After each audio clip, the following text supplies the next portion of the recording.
நீங்கள் என்ன பண்ணணும்னா இதை வந்து இந்த இருக்குது பாருங்கள், இந்த டாப் இதில் வந்து இந்த மாதிரி இருக்கும். நீங்கள் வந்து உங்கள் கையை வந்து உள்ளே விடாதீங்க, இந்த மாதிரி இருக்கும். ஸோ இதை என்ன பண்ணணும் அப்படின்னு பார்த்தீங்கன்னா, இதை வந்து இப்படி இழுத்திங்கனாலே ஆட்டோமேட்டிக்காக இப்படி பீல் ஆகி வரும்.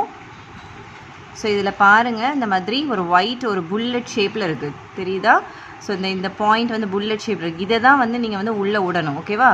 ஸோ இது நீங்கள் வந்து இந்த இதை வந்து நீங்கள் தொடாதீங்க, ஏன்னா இது வந்து நம்ம உள்ளே விட போகிறோம். ஸோ என்ன பண்ணணும் அப்படின்னா, நீங்கள் இது கீழே உள்ள போர்ஷனை மட்டும் இப்படி பிடிச்சிட்டு உங்கள் லெஃப்ட் கையால் குழந்தையோட பட்டக்ஸை வந்து இப்படி விரிச்சிட்டு அந்த மோஷனோட ஹோல் வந்து இங்கே இப்படி இருக்கும், நல்லா பார்த்துக்கோங்க. இந்த மாதிரி நம்மளுக்கு குழந்தைங்களோட மோஷன் போகிற இடம் இருக்குல்ல, ஸோ இந்த மாதிரி ஃபிங்கரை வச்சு இந்த ஹோல்குள்ளே இப்படியே விடுறீங்க. ஸோ இப்போ விட்டதுக்கப்புறம் நீங்கள் இவ்வளோ தான் விட முடியும். உள்ளே வந்து உங்களால் இன்னும் கொஞ்சம் உங்கள் ஃபிங்கர்ஸை வந்து கொண்டு போக முடியாது.